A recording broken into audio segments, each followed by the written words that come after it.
На Велика събота в приказен април четем Антон и Точица на Ерих Кеснер по желание на мой любим човек. Да ви е сладко. 2 глава. Антон умее дори да готви. След обяда госпожа Поге получи мигрена. Мигрената, това е главоболие, когато не те боли глава. На дебелата Берта бе наредено да спусне жалузите в спалнята, за да стане съвсем тъмно, като нощ. Госпожа Поге легна в леглото си и каза на госпожица Андахт: идете с детето на разходка и вземете със себе си и кучето. Имам нужда от спокойствие и внимавайте да не се случи нещо. Госпожица Андахт отиде в детската стая, за да вземе Точица и кучето. Там тя попадна на театрално представление. Пивке лежеше в детското креватче и навън се подаваше само муцунката му. Той тък му играеше ролята на вълка, който е изял бабата на червената шапчица. Наистина, Пивке не знаеше приказката, но не играеше ролята си зле. Точица стоеше пред леглото с червената баретка на главата и с пазарската кошница на Берта в ръка. Но, бабо, смаяна каза тя, защо ти е толкова голяма устата? След това преправи гласа си и израмжа ужасно дебело: за да мога да те изям. Тя остави кошницата на пода и прошепна като суфльор на малкия Пивке: сега трябва да ме изядеш. Както споменахме вече, Пивке не знаеше приказката за червената шапчица. Той се търкулна на една страна и не изпълни заповедта. Изяш ме! Ще ме изядеш ли веднага? Точица стропна с крак и извика: дявол да го вземе, глух ли си, трябва да ме изядеш! Пивке се разсърди, измъкна се изпод завивката, застана върху възглавницата и залая с всички сили. Той чешит си няма и понятие, заяви Точица. Жалък кучешки артист. Госпожица Андахт върза гердана и каишката на нищо не подозиращия вълк, нахлузи на момиченцето синьото палто с златните копчета и каза: вземи си ленената шапка и излизаме на разходка. Всъщност на Точица и се искаше да остане с баретата, но Андахт каза: тогава няма да отидем при Антон. Това подейства. Излязоха. Пивке седна на тротуара и застави госпожица Андахт да го влачи. Пак започна да се парзаля, каза гувернантката и вдигна кучето.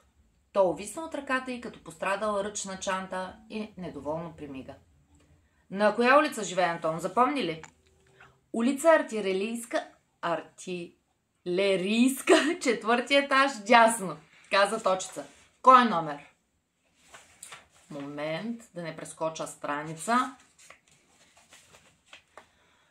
180 делено на 5. Защо не запомниш направо 36? Запита госпожица Андахт. Така се помни по-лесно, каза детето. Впрочем, Берта започва да подушва нещо. Казва, че някой просто ядял кибрита. Все купувала кибрит и кутийките постоянно изчезвали. Дано тая работа не излезе наяве. А и Клепербайн пак ме заплаши. Иска 10 марки, иначе щял да ни издаде. Ако каже на директора, загазих. Госпожица Андахт не отговори нищо. Първо, тя по природа не беше много приказлива.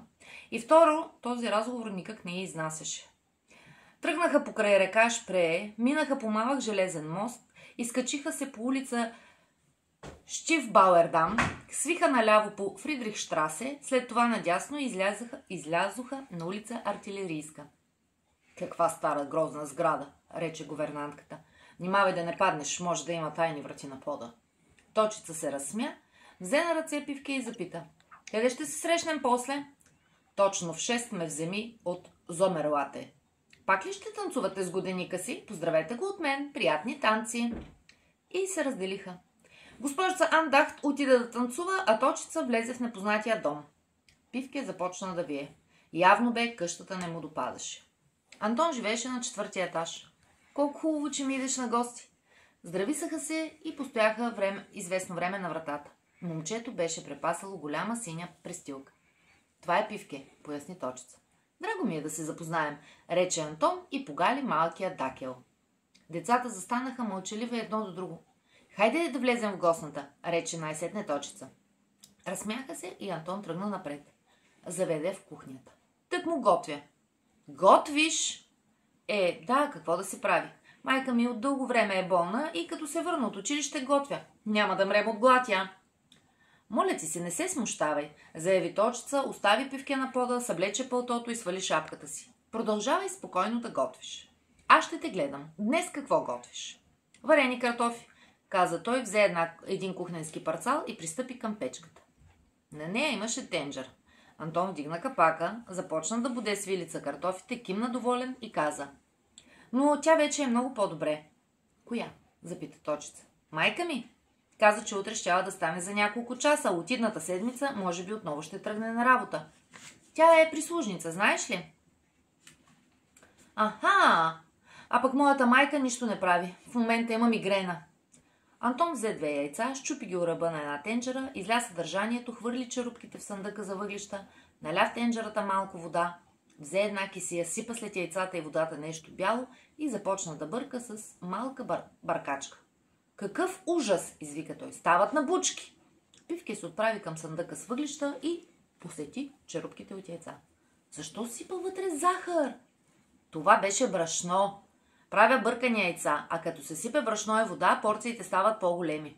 Точица кимна. Ами колко сол се слага на солените картофи? Осведоми се тя. Половин кило или само четвърт? Антон се засмя. Много, много по-малко.